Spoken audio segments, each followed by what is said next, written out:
This is Where We Live. I'm Ray Hardman, in for John Dankosky. Honey, what if I'm wrong? What if I just don't got it?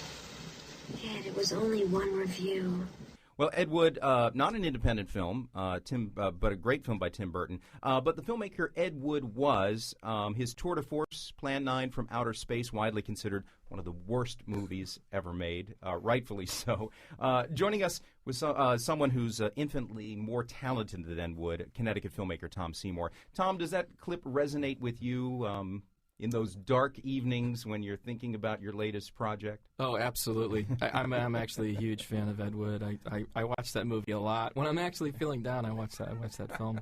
To boost yourself up, to make yourself feel better. Yeah, well, I mean, there's a lot I have in common. Like, I mean, when one day me and Phil Hall were going through the similarities I have in my career to Ed Wood, and it was kind of shocking. So you've had some cross-dressing movies, I assume. Well, actually, yeah, the latest film I did called London Betty actually involves a cross-dresser.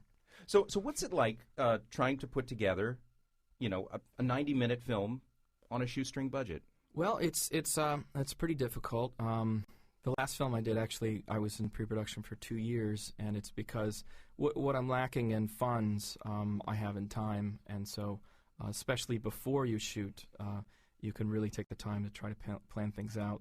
That's one of the biggest hurdles is in an independent film, you don't have time during the shoot.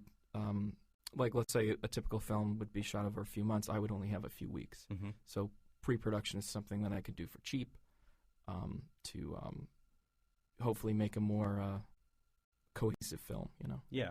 But then, too, you don't have the luxury of a Hollywood studio type shoot where everyone can just kind of stop what they're doing, live in trailers or whatever, and do the shoot. You're probably dealing with actors who have day jobs and all types of constraints there. Maybe you can explain some of that.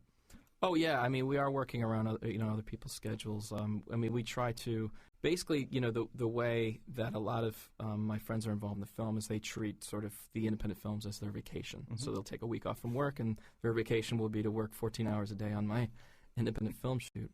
And we do try to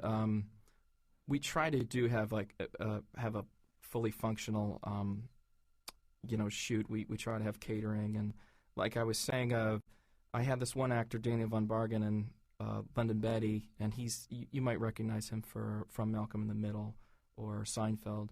And we gave him a trailer.